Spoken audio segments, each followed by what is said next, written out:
And one of the key events that shook the global economy in the year gone by was the Russia-Ukraine war that started earlier in 2022. And not only did it affect the global economy, but it equally hurt Kenyans so hard that many people had to dig deeper into their pockets to survive a day in the country.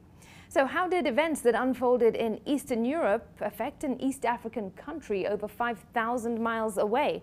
NTV's Brian George Otieno explains. On 24th February 2022, the world woke up to news of Russia's invasion of its neighbor Ukraine. The following day, the Nairobi Securities Exchange lost investments worth 92 billion shillings as foreign investors, who make up about 58% of investors at the bourse, were withdrawing capital. But that was not all.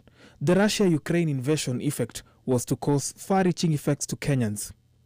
Disruptions in value chains resulted in price increase in fuel and energy, wheat and fertilizer prices, which are critical inputs for Kenya's manufacturing and agricultural sector.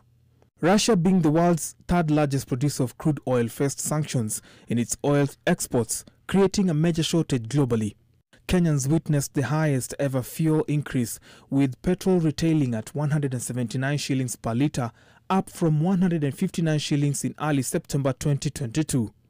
Diesel costs went to 165 shillings, up from 140 shillings, while kerosene retailed at 147 shillings at the time, in contrast to about 127.94 shillings previously.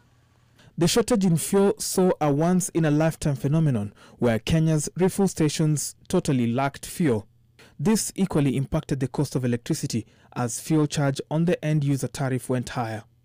We will be pushing for a reversal of the changes the UDA government made in 2022, which resulted in a steep rise in the cost of basic commodities, including petrol, diesel, paraffin, electricity, and maize flour. These basic consumer items were subsidized under the previous administration.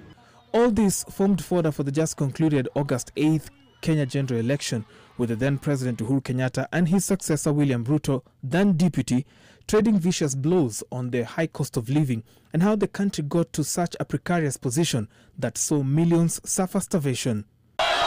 Mafuta ndio hiyo imepanda bei. Si namna hiyo?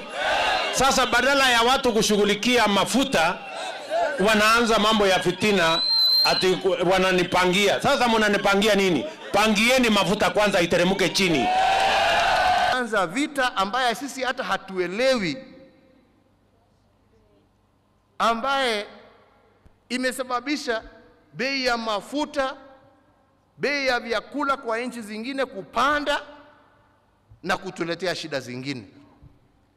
Na badala ya viongozi kuwa wanaketi kusema tutasuluhisha namna gani, jameni, tutasaidiana namna gani, wengine wanaenda huko kuinsight wananchi. Angalia hii bei imepanda, uliza Uhuru. Yani mimi Uhuru niko Ukraine, mimi ninafanya nini huko? Jameni.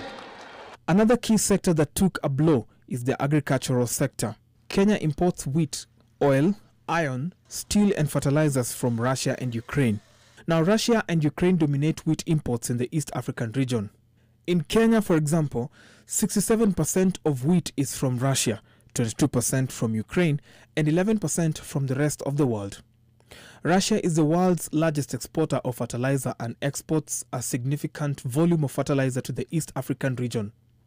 Disruptions in fertilizer production and exportation caused a spike in the price of fertilizer in Kenya.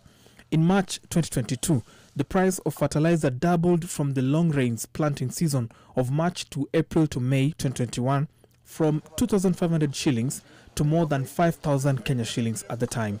Our priority intervention, therefore, is to make fertilizer, good quality seed, and other agricultural inputs affordable and available. The sanctions against Russia for the invasion had a direct impact on Kenya, with the disruption in trade of Kenya's main commodities.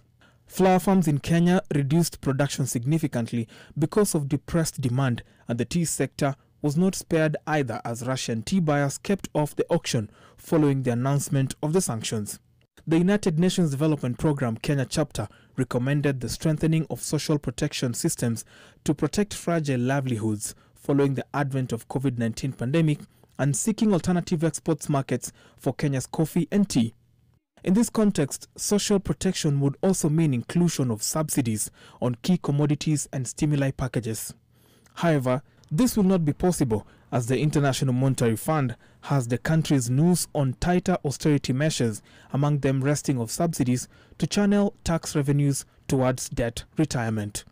Brian Jotutieno, NTV, Nairobi.